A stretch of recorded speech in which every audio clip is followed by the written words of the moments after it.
মেরাজের রাত নিয়ে আমাদের আগ্রহের শেষ নেই, তাই না? চলুন আজকের এই ব্যাখ্যামূলক বিশ্লেষণে আমরা সরাসরি মূল দলিলগুলোতে প্রবেশ করি। আজ আমরা রাসূল সাল্লাল্লাহু আলাইহি ওয়াসাল্লামের পবিত্র মেরাজের ঐতিহাসিক ও শাস্ত্রীয় দলিলগুলো একটু নেড়েচেড়ে দেখব। যুগের পর যুগ ধরে মানুষের মুখে মুখে ঘুরে বেড়ানো লোককথাগুলোর সাথে মূল ধর্মগ্রন্থের আসলে কতটা পার্থক্য তা একদম নিখুঁতভাবে পরিষ্কার করা হবে আজ। আজকের এই বিশ্লেষণে আমরা মূলত 5টি বিষয় দেখব।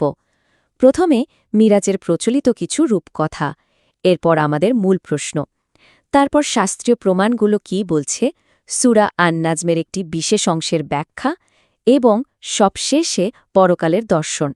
পর্ব 1, মিরাজ নিয়ে প্রচলিত রূপকথা।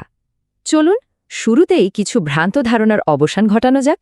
একটা মজার অথচ চিন্তার বিষয় কি জানেন? বছরের পর বছর ধরে আমাদের সমাজে এমন কিছু গল্প প্রচলিত আছে যার আসলে কোনো শাস্ত্রীয় ভিত্তিই নেই। যেমন ধরুন, এই যাত্রা নাকি ২৭ বছর ধরে হয়েছিল, কিংবা সিদরাতুল মুনতাহা পার হওয়ার সময় বড় পীরের ঘাড়ে চড়ে পার হওয়া, অথবা বোরাককে শান্ত করতে খাজা বাবার আধ্যাত্মিক উপস্থিতির মতো গল্পগুলো। এগুলো একেবারেই বানোয়াট। এমনকি ২৭শে রজবকে কেন্দ্র করে বিশেষ কোনো ইবাদতের কথাও কিন্তু নির্ভরযোগ্য কোনো দলিলে নেই। মূল আলোচনায় ঢোকার আগে এই কল্পকাহিনীগুলো মস্তিষ্ক থেকে ঝেড়ে ফেলাটা খুবই জরুরি। কেন এই ভিত্তিহীন প্রথাগুলো এড়িয়ে চলা এত জরুরি? কারণ বুখারী ও মুসলিম শরীফের অত্যন্ত সুপরিচিত এই হাদিসটি একদম স্পষ্ট করে বলে দিচ্ছে, দিনের মধ্যে নতুন করে তৈরি করা যে কোনো বিষয়ই প্রত্যাখ্যাত। ২৭শে রজবের নির্দিষ্ট ইবাদতের মতো নতুন উদ্ভাবিত প্রথাগুলো মূলত বিদাত। ধর্মী নিজ থেকে নতুন কিছু সংযোজন করার যে কোনো সুযোগ নেই, এই হাদিসটি তার শক্ত সীমানা নির্ধারণ করে দেয়। পর্ব 2, আমাদের আজকের আলোচনার মূল প্রশ্ন। এই কেন্দ্রীয় প্রশ্নটি কিন্তু বহু যুগ ধরে ইসলামী স্কলারদের আলোচনার অন্যতম প্রধান বিষয় হয়ে আছে। রাসূল সাল্লাল্লাহু আলাইহি ওয়াসাল্লাম কি সত্যিই মেরাজের রাতে স্বচক্ষে মহান আল্লাহকে দেখেছিলেন? মেরাজের আসল অভিজ্ঞতাটা ঠিক কেমন ছিল সেটা গভীরভাবে উপলব্ধি করতে হলে এই প্রশ্নটির উত্তর জানা আমাদের জন্য ভীষণ দরকার। বিষয়টা দারুণভাবে পরিষ্কার করেছেন ইমাম ইবনুল কাইয়িম তার বিখ্যাত জাদুল মাআদ গ্রন্থে। এখানে দুটো ভিন্ন দৃষ্টিভঙ্গির তুলনা করা হয়েছে। একদিকে আছে চর্মচক্ষু বা ফিজিক্যাল আইসাইট দিয়ে দেখার দাবি। চমকপ্রদ ব্যাপার হলো কোনো সাহাবী কিন্তু এর পক্ষে বর্ণনা দেননি। অন্যদিকে আছে ইবনে আব্বাস রাদিয়াল্লাহু তাআলা আনহুর দৃষ্টিভঙ্গি, যাকে বলা হচ্ছে অন্তর্চক্ষু, অর্থাৎ সরাসরি শারীরিক চোখে নয়, বরং অন্তরের গভীরতম অনুভূতি দিয়ে আল্লাহর সেই ঐশী উপস্থিতি উপলব্ধি করা। পার্থক্যটা কিন্তু একদম স্পষ্ট। পর্ব 3, শাস্ত্রীয় প্রমাণ। চলুন দেখি কোরআন ও হাদিস সরাসরি কি বলছে। শুরুতেই আমরা তিরমিজি শরীফে আসা আয়েশা রাদিয়াল্লাহু আনহার একটি অত্যন্ত শক্তিশালী বক্তব্য দেখতে পাচ্ছি। শারীরিক চোখ দিয়ে আল্লাহকে দেখার যে কোনো দাবিকে তিনি এখানে আল্লাহর ওপর একটি বিরাট মিথ্যারোপ হিসেবে উল্লেখ করেছেন। খেয়াল করে দেখুন, এটা কিন্তু যেনতেন কোনো দ্বিমত নয়, বরং ভীষণ কড়া একটা সতর্কবার্তা। এরপর যদি আমরা কোরআনের দিকে তাকাই, সূরা আশ-শুরার ৫১ নম্বর আয়াতটি স্রষ্টা এবং মানুষের যোগাযোগের চূড়ান্ত সীমানা একদম নির্দিষ্ট করে দেয়।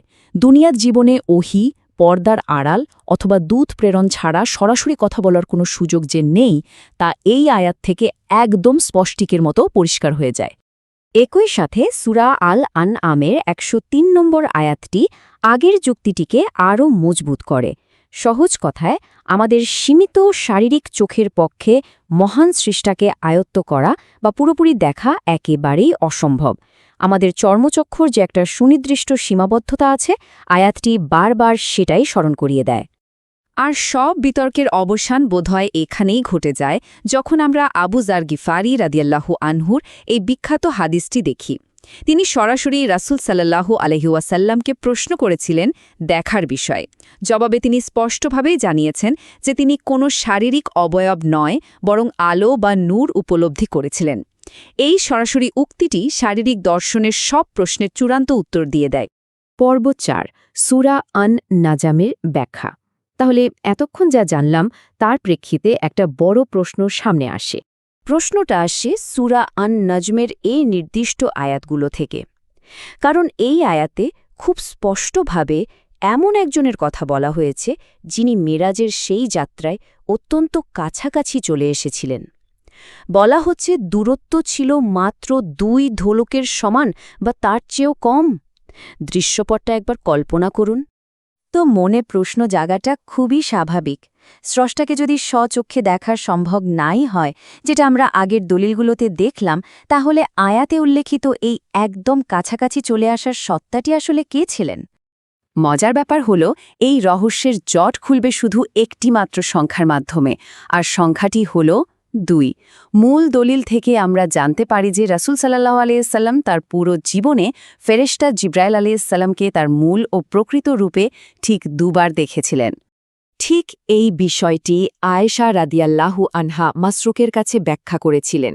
বুখারী ও মুসলিমের বর্ণনা অনুযায়ী তিনি পরিষ্কারভাবে প্রমাণ করে দেন যে সূরা আন-নাজমে বর্ণিত সেই সত্তাটি অন্য কেউ নন, বরং ছিলেন স্বয়ং ফেরেশতা জিবরাইল।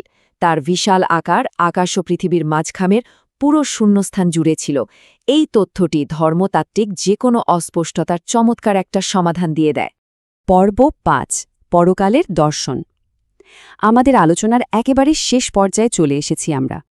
আমাদের পুরো দলিল বিশ্লেষণ করে যে উপসংহারটি পাওয়া যায় তা এক কথায় অসাধারণ। দুনিয়ার জীবনে শারীরিক সীমাবদ্ধতার কারণে স্রষ্টাকে দেখা অসম্ভব ঠিকই, কিন্তু পরকালে সেখানে রয়েছে ইসলামী বিশ্বাসের সেই চিরন্তন প্রতিশ্রুতি। জান্নাতে মুমিনরা তাদের রবের দর্শন পাবেন, যা হবে সব নিয়ামাতের সেরা নিয়ামাত। দুনিয়া আর পরকালের এই পার্থক্যটা বোঝা ভীষণ জরুরি। আর পরকালের এই প্রতিশ্রুতির সবচেয়ে সুন্দর প্রমাণ হল সূরা আল কিয়ামার 22 ও 23 নম্বর আয়াত। সেদিন দুনিয়ার এই সীমিত চোখের অপূর্ণতা আর থাকবে না। রবের দিকে তাকিয়ে থাকার সেই আধ্যাত্মিক আনন্দে মুমিনদের মুখমণ্ডল উজ্জ্বল হয়ে উঠবে। আজকের এই ব্যাখ্যামূলক বিশ্লেষণ শেষ করার আগে একটি প্রশ্ন গভীর চিন্তার উদ্রেক করে। কোরআন ও হাদিসের বিশুদ্ধ তথ্যের ওপর নির্ভর করে দুনিয়ার এই শারীরিক সীমাবদ্ধতাকে মেনে নেওয়া, এটা কি পরকালে সেই অনন্ত পুরস্কারের অপেক্ষাকে আরও অনেক বেশি বাড়িয়ে দেয় না? এই যে না দেখার শূন্যতা, এটাই হয়তো পরকালের সেই চিরন্তন দর্শনের প্রতীক্ষাকে এক অনন্য উচ্চতায় নিয়ে যায়। আশা করছি আজকের এই বিশ্লেষণটি পুরো বিষয়টি নতুন করে ভাবতে সাহায্য করবে।